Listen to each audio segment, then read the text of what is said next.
शेवटचा प्रश्न madam, cholesterol हा हृदयविकारांच्या पाठीमागील एकमेव घटक आहे का? समज गैरसमज.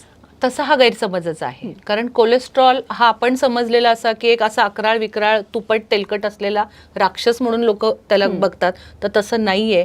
कोलेस्ट्रॉलमुळे शरीरामध्ये बऱ्याचशा चांगल्या गोष्टी घडतात, जसं आपलं विटॅमिन डी ची निर्मिती असो, तुमचे इस्ट्रोजन टेस्टोस्टेरोन सारखे हॉर्मोन्स असो, किंवा पेशींचे जे मेम्ब्रेन्स आहेत, सेल मेम्ब्रेन, त्याची निर्मिती ही कोलेस्ट्रॉलमुळेच घडत असते. दुसरी गोष्ट आहे की जे HDL, दोन कोलेस्ट्रॉल असतात, LDL HDL. HDL is the good cholesterol म्हणून बघतात, की जे तुमचे बॅड कोलेस्ट्रॉल किंवा शरीरातले काही टॉक्सिन्स बाहेर टाकून देण्याला ते मदत करत असतं.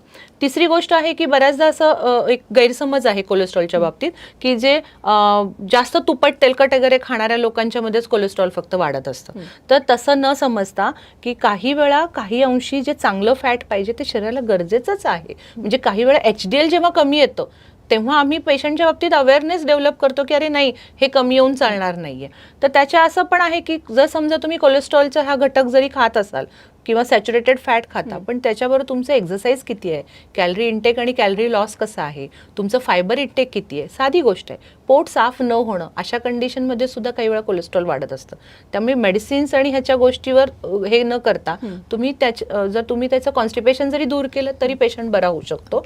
आणि सगळ्यात महत्त्वाचा घटक असतो की कोलेस्ट्रॉल बद्दलचा बाऊ निर्माण करून किंवा घाबरून जाण्यापेक्षा, नो डाऊट अनुवंशिकता हे एक त्याला कारणीभूत घटक आहे, पण प्रत्येक वेळी तसं न करता काही मेडिसिन्स आहेत, काही लाईफस्टाईल आहेत, की काही अशा रेमेडीज आहेत की ज्याच्यामध्ये आपण कोलेस्ट्रॉल कंट्रोलही करू शकतो. त्यामुळे त्याला घाबरून जाऊन अर्थ नाहीये, पण कोलेस्ट्रॉल ही गरजेची बाब आहे, ती वाईट नक्कीच नाही.